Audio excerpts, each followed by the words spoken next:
be a lot of fun. Man has a kangaroo on a leash. What? Yeah, that's what's brewing this morning. A guy running through Detroit with a kangaroo. I guess that's not something you see every day here in Connecticut or in Detroit. A man walking and hopping along with a kangaroo down my street. And I've lived here for a little while. And I've never heard of anything like that. Never? You don't say. Nope. So basically the kangaroo is from a local exotic zoo, a traveling zoo based in Michigan, and they were in the area for a child's birthday party. Maybe the kangaroo just needed a walk. That could be. And now Or we're showing a bobcat. There's the kangaroo. See, I don't understand kangaroos because, like, you know, people, oh, it's kangaroo, it's all Aussie and yeah, down under. Like, That's a nice accent. Yeah, I got to work on that a little bit. But, I mean, these are animals that they box, okay, so they can knock you out. They, like, bounce on their tail. They can, like, shoot and they punch carry you. their baby like a little Joey. I think so they're like cute. aliens. I don't think they're actually animals. They're not native to our land, I guess, well, right? That's true. Down under, it must be. So this morning in the love department, we're talking pickup lines. Uh-oh. This could be bad. A British travel company asked women to reveal the most cringe-worthy come-ons that they've ever heard. Do you have a few? Would you like to share a few now or later? Go ahead. Tell us the popular ones first. So these are the top ones that'll kind of make you cringe here. If you were a burger, you would be McBeautiful, because that doesn't get a woman going. How about, was your dad a space thief? Because he must have put those stars in your eyes. Can I have your number? I seem to have lost mine. I think I might have used that a few times. All right. Sad. Sorry, you owe me a drink because when I saw you, I dropped mine. That's kind of funny. Sad, yeah. I mean, these are so cheesy that they're funny, right? How about this? How would you like your eggs in the morning? See, that one's just creepy. That's a just little weird. aggressive. A little too much. Tone it down a little bit. So I asked my best friends this morning, like, what pickup lines worked for you and your husband? So my friend Kim met her husband 19 years ago, and he said, hey, that's a nice fleece. That was that one. And then my other best friend, Dina, Just nice fleece. They went to college in New Hampshire. They were walking to a party in the snow. Hey, nice fleece. Is that a pickup line? I think that's just like a conversation. Like, hey, I like your shoes. Like. And then Dina met her husband after he said to her, I like your shirt. Okay, another one. I like your shirt. Simple, simplicity. Yeah. How about, are you from Tennessee? Because you're the only 10 I see. Oh, that's a good one. Brandon, I think, asked me, we were at lunch, he goes, would you like cheese on your ziti? And I was like, yes, I would like some cheese on my ziti. So that got you going. That was it. It was all about the cheese for Miss Teresa over here. Okay, all right. So pickup lines. We'd love to hear from you. Let us know on Twitter and Facebook some of the best or worst pickup lines that you've been told. Tweet us. Let us know on Facebook. Also, this is sort of a story that's brewing this morning. In 40 cities across America, now it's possible to push one button and have a case of beer delivered to your doorstep within an hour. Is this necessary? The company making this miracle happen is called Drizzly, which has created a beer button that works with Program Beer Command with Amazon Alexa. Typically, when I say, hey, Alexa, can I have a beer? She just says, nope. That's my girlfriend's name, hence why. Yeah. It's so not it doesn't exactly quite work the device. out the same. But anyway, that's pretty interesting. I know, Quick, easy. but is that necessary? Like, why don't you just get off your butt, you go to the liquor, you get a beer? It's convenience. Why?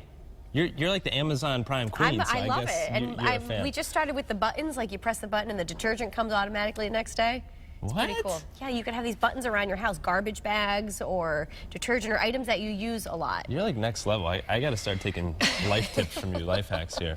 All right, parents, listen up. How often do you change your kids' pillows? How often does your dad change your pillow? He doesn't. He does not. How about you? Do you change donkeys? I actually wash the pillows every time I wash the sheets. So like every week. Every week you wash pillows? I'm a little neurotic You put about tennis balls in there? We get allergies in my house. Yes, that's true. You keep them fluffy. All right, well. So anyway, go ahead, Ryan. Tell the story. This will kind of gross you out a bit, so put your coffee down, stop eating your eggs. Research now shows that after 2 years, approximately 1/3 of your pillow's weight contains dead skin, dust mites, which might eat that dead skin, and droppings. How yummy is that? Additionally, 10% of people and 80% of allergy sufferers are allergic to the proteins that are found in all of that goodness inside of your pillow. I'm getting allergic just thinking about all this. It's so yummy, gross. huh? But now you know, throw your pillows in the wash, or just perhaps buy new ones and start over. Yeah, they say every few years you should buy new ones, every couple months you should wash them, or in Teresa's case, every other day. No, it's just once a week. Right, sure. All right, so millennials have been under fire for years for being kind of soft. That's you. You're a millennial. With that in mind, a school in Brooklyn is looking to take advantage by offering young adults preschool classes. Unfortunately, this is not a joke. For the low, low price of $1,000, the class called Preschool Mastermind lets students participate in exactly what you would think. Arts and crafts, finger painting, Play-Doh, glitter glue, show and tell, snack time, music time, nap time, make believe. I don't get it. What's Can the you, point? as a millennial, can you explain why we need this? No, I don't understand the connection to millennials and arts and crafts and Crayola. Do you have picture day? Do you go on field trips? Do you Yeah, all get that free happens. brown bag lunch? I mean, that's kind of cool, I guess. $1,000 now. We'll pass. Maybe go back to college or something. Hey, this is interesting. We're talking about millennials, but now let's go back to kids. You know, you're a mom. You're an expecting mom as well. You know, Right. got a little girl coming on the way. Which you got some new names, which we'll talk about coming up. Yes, quite a response yesterday on Facebook. Yeah. But right now, fine dining often involves soft music, romantic lighting, a little wine and cheese, some cheese, yeah. cocktails. But one thing that doesn't pair too well with that is a whining child. That's why a restaurant in North Carolina has decided to ban kids under 5 from their dining establishment.